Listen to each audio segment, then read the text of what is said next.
Suami Dewi ini melihat ada sosok kakek-kakek yang sedang membawa kayu bakar di punggungnya yang sedang menyeberang.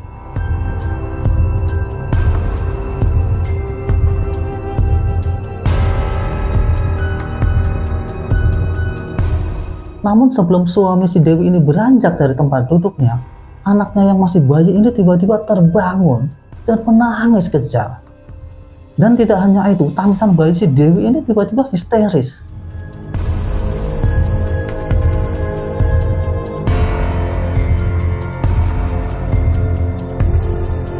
Dalam suasana bingung ini tiba-tiba terdengar lagi suara gamelan tadi. Dan si suami Dewi ini melihat di depan jalan ada jalan bercabang dua arah. Dan di jalan cabang bagian kiri ada pohon beringin yang besar, sedang jalan yang di sisi kanan ini rata dan tak ada pohonnya.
Bismillahirrahmanirrahim. Assalamualaikum warahmatullahi wabarakatuh. Sobat Rekam Misteri dimanapun berada, pada kesempatan kali ini kami akan membagikan sebuah cerita yang dikirim oleh Sobat Rekam Misteri yang bernama Dewi. Sebelum kita masuk ke ceritanya, untuk teman-teman yang nonton tayangan ini dan belum subscribe, jangan lupa untuk subscribe lebih dulu agar channel Rekam Misteri ini lebih berkembang lagi dan kami lebih bersemangat lagi dalam membuat konten-konten terbaru di Rekam Misteri. Dan untuk teman-teman yang telah mendukung kami sejauh ini, kami ucapkan terima kasih banyak. Semoga amal kebaikan teman-teman dibalas oleh Allah Subhanahu wa Ta'ala. Di episode kali ini, teman-teman, kami akan menceritakan sebuah cerita yang dikirim oleh Sobat Rekam Misteri yang bernama Dewi. Dewi ini asalnya dari Jawa Timur, tetapi dia tinggal di Jakarta bersama Brian, suaminya, dan anaknya Ika yang masih berusia 1,5 tahun. Dewi ini cerita bahwa dulu sewaktu perjalanan pulang ke Jawa Timur pernah masuk ke dimensi alam gaib setelah melewati jembatan dan kemudian makan di sebuah warung makan yang ada di pinggiran jalan Alas Roban, yang ternyata warung tersebut adalah warung gaib. Kejadian itu terjadi pada tahun 2019. Rencananya Dewi ini mau pulang ke kampung halamannya ke Jawa Timur karena memang sudah lama si Dewi ini tidak mengunjungi bapak ibunya yang berada di sana. Singkat cerita, akhirnya berangkatlah si Dewi ini bersama suaminya dan Ika, anaknya yang masih bayi ini. Memang sengaja tidak melewati jalur tol, karena semenjak tahun lalu si Dewi ini punya trauma di jalan tol. Karena dulu pernah melihat kecelakaan langsung di depan mata kepalanya sendiri dan orang itu sampai meninggal dunia. Dan biasanya mobil-mobil yang masuk ke jalan tol cenderung memacu mobilnya ini dengan kecepatan tinggi. Nah, karena alasan inilah sehingga dalam perjalanan pulang kali ini Dewi dan suaminya ini tidak melalui jalur tol menuju ke Jawa Timur. Akhirnya mereka pun berangkat bersama suami dan seorang anaknya yang masih bayi ini. Saat mulai memasuki jalur Alas Roban dan dalam perjalanannya di jalur Alas Roban ini, Dewi ini ngomong ke suaminya, "Mas, kalau nanti memasuki atau melewati jembatan, tolong Mas agar selalu membunyikan klakson ya Mas." "Iya Dek," jawabnya. Karena dulu ibunya pernah berpesan ke Dewi, hal itu adalah sebagai ucapan salam ketika kita berada atau memasuki tempat-tempat yang ada di luar sana. Karena kita tidak tahu di jembatan itu ada makhluk tak kasat mata yang ternyata sedang menyeberang atau lewat.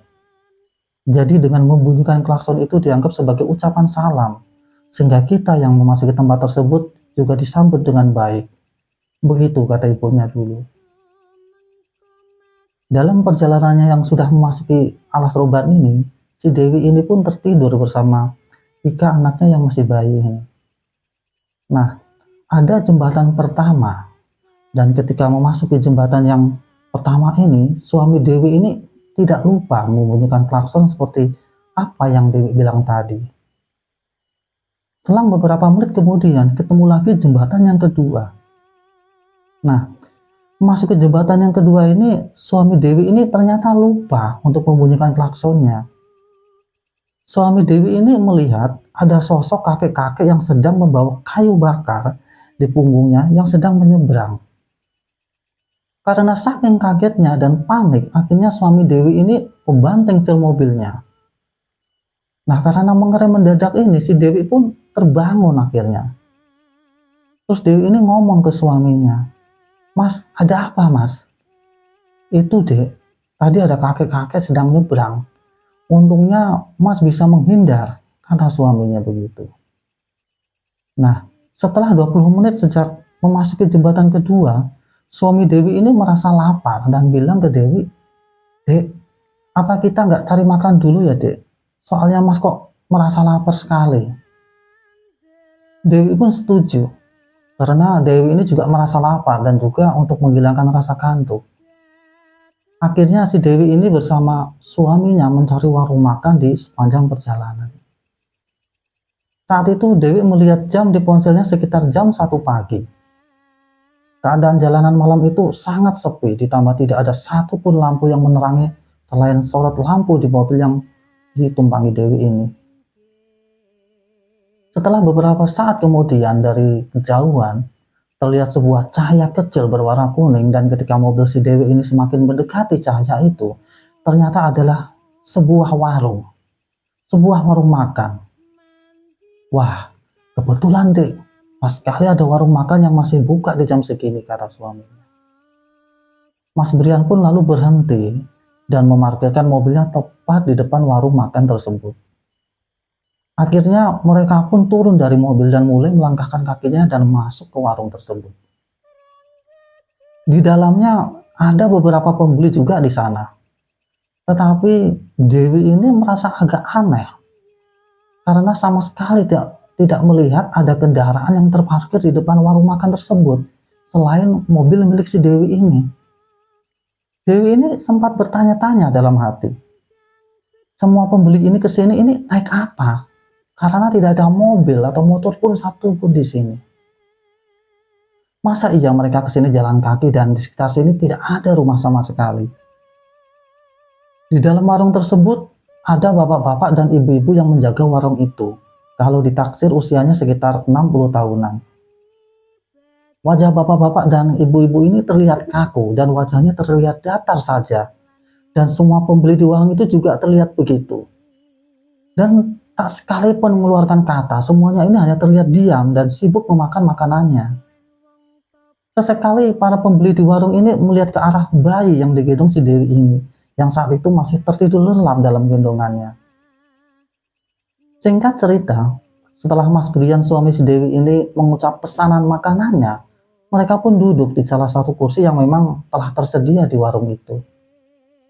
Si Dewi ini berbisik ke suaminya, "Mas, warung makan ini kok aneh ya mas?"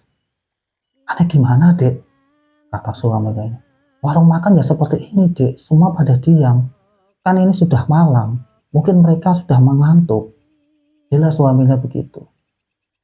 Mendengar jawaban suaminya seperti itu, si Dewi ini hanya terdiam dan kemudian mulai menyelimuti bayinya yang dalam keadaan tidur terlelap.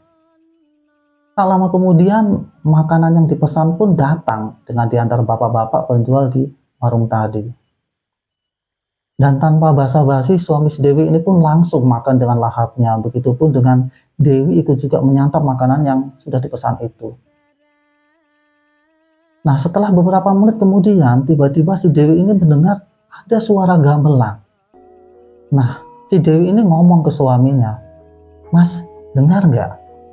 Kok ada suara gamelan ya mas?" "Ya ya dek, mas juga dengar." Ternyata suaminya pun juga mendengar suara yang sama. Kemudian Mas Brian ini bertanya ke bapak-bapak penjual warung itu, Pak, itu ada acara apa ya Pak? Kok ada suara gamelan?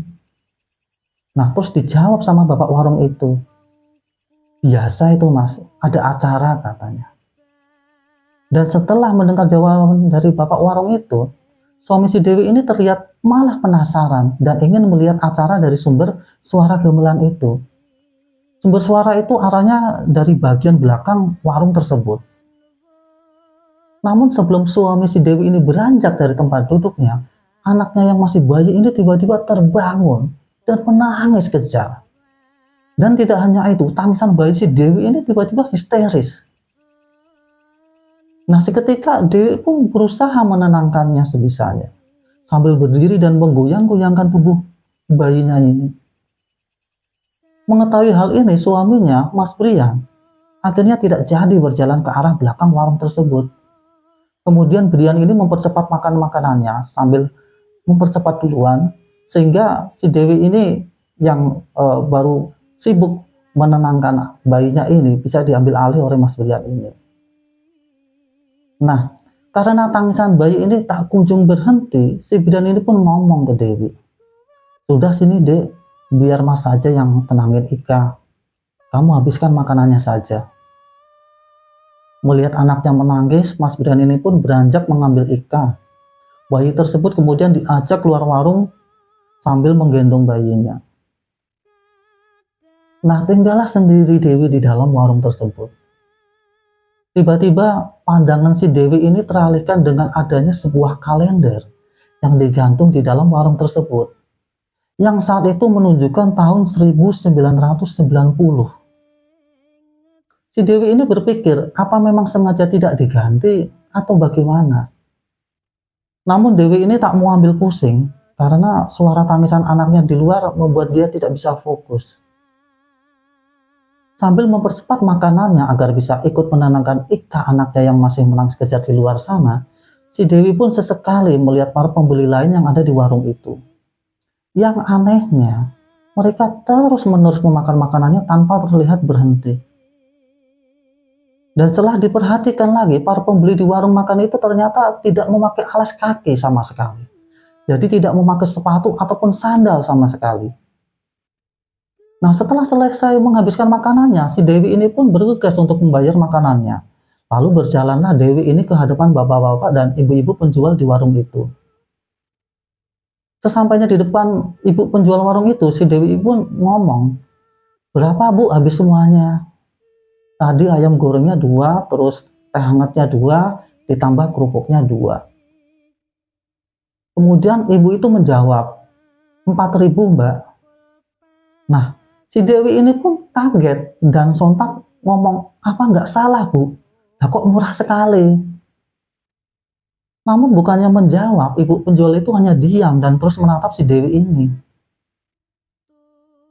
Nah, karena merasa ibu ini terlihat serius, akhirnya tanpa banyak tanya lagi, Dewi pun langsung mengambil uangnya di dalam dompet dan membayarnya. Kemudian langsung berjalan keluar meninggalkan warung makan tersebut. Sesampainya di luar, Dewi pun menghampiri Mas Brian, suaminya yang saat itu masih berusaha menenangkan Ika yang masih saja menangis. Mas Brian ini ngomong ke Dewi, "Ika kok tumben ya Dek, Ika ini kok nangis terus dari tadi dan gak diam sama sekali." "Iya ya Mas, kenapa ya?" jawab si Dewi. Kemudian Dewi ini mengambil Ika dari gendongan suaminya dan bergegas masuk ke dalam mobil sambil melanjutkan perjalanannya lagi. Suami si Dewi ini sempat melihat jam di ponselnya, waktu itu menunjukkan jam 1.30 pagi. Sepanjang perjalanan setelah dari warung makan tersebut, Ika, bayi si Dewi ini bukannya diam, malah seolah tidak bisa berhenti menangis. Bahkan diberi nenen, dikasih minum ASI, juga bayi ini juga tidak mau. Dewi dan suaminya ini sampai kebingungan, ini anak ini kenapa? Dan mulai cemas dengan keadaan bayinya ini. Dalam suasana bingung ini, tiba-tiba terdengar lagi suara gamelan tadi. Dan si suami Dewi ini melihat di depan jalan ada jalan bercabang 2 arah. Dan di jalan cabang bagian kiri ada pohon beringin yang besar, sedang jalan yang di sisi kanan ini rata dan tak ada pohonnya. Posisi jalan cabang kiri dan kanan ini nampak sama, hanya bedanya yang kiri ini ada pohon beringin, yang kanan tidak. Namun tiba-tiba si Dewi ini ngomong lirih ke suaminya, "Mas, ambil jalan yang kanan." Nah, suaminya ini pun mengangguk saja tanpa banyak tanya, langsung belok di jalan yang sisi kanan itu. Setelah 10 menit belok di jalan tadi, tiba-tiba terdengarlah suara azan. Ika, bayi si Dewi ini yang sepanjang perjalanan tadi terus menangis dari warung tadi, ini tiba-tiba berhenti menangis. Dan anehnya, sudah nggak nangis lagi. Si Dewi dan suaminya pun akhirnya lega dengan hal ini. Karena terdengar kumandang azan, nah Dewi ini ngomong ke suaminya, "Mas, apa ini sudah masuk waktu subuh tau mas? Kok ada suara azan ya?" Nah suaminya ini menjawab, "Ya nggak mungkin lah dek, lawang barusan kita habis dari warung makan tadi jam 1.30 kok, masa ini sudah subuh?" Namun ketika Dewi ini mengambil ponselnya untuk melihat waktu, Dewi ini terkejut bukan main. Karena jam di ponsel Dewi ini benar menunjukkan sudah pukul 5 pagi.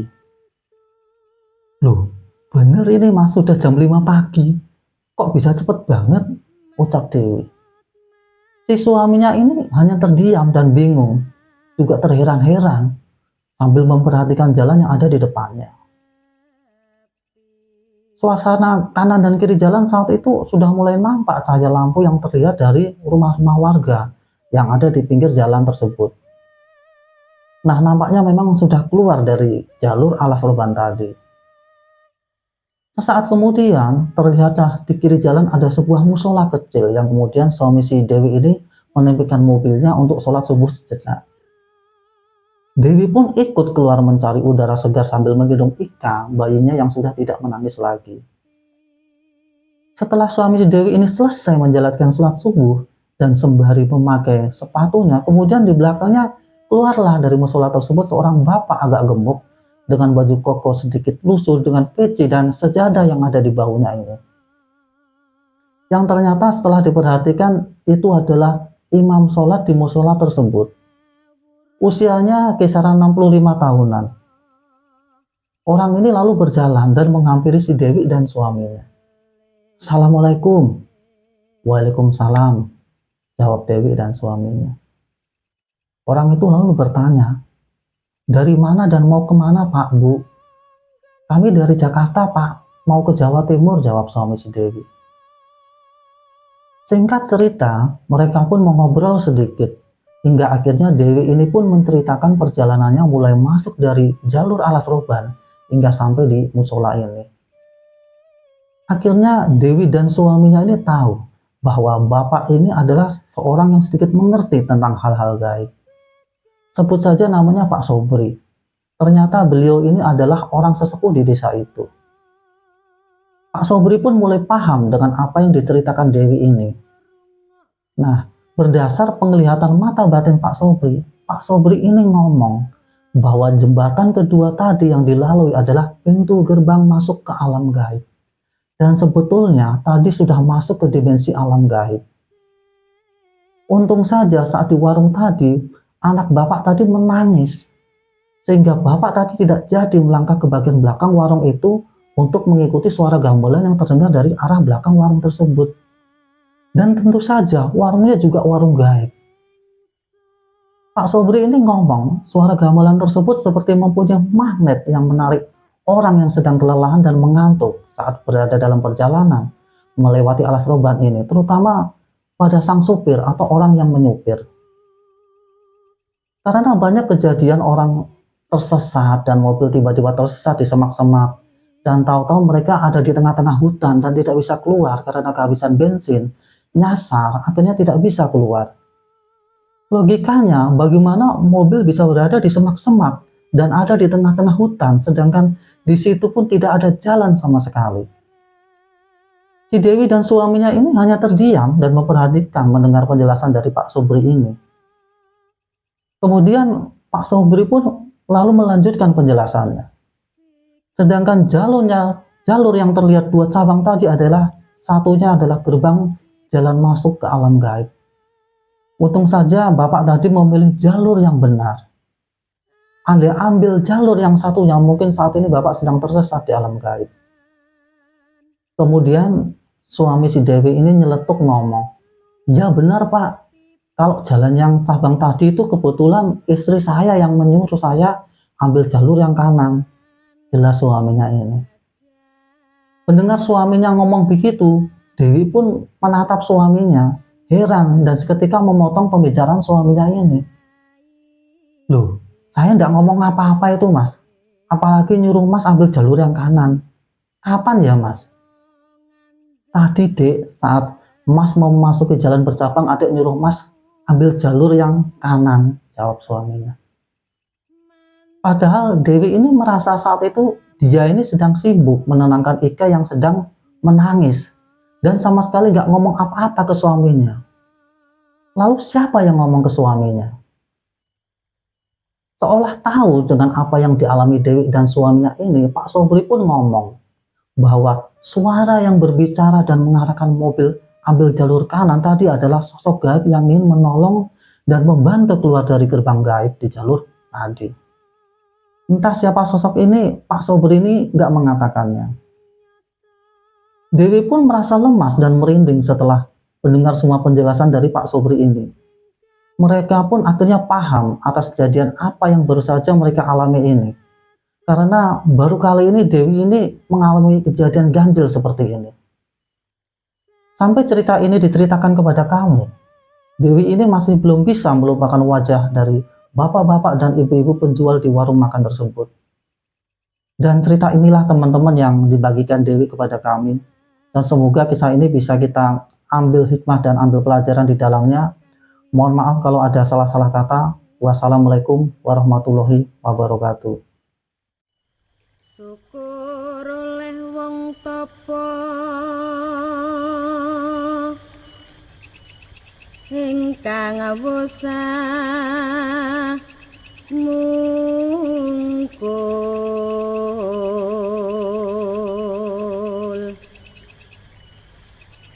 tan mikir pawewehing liyan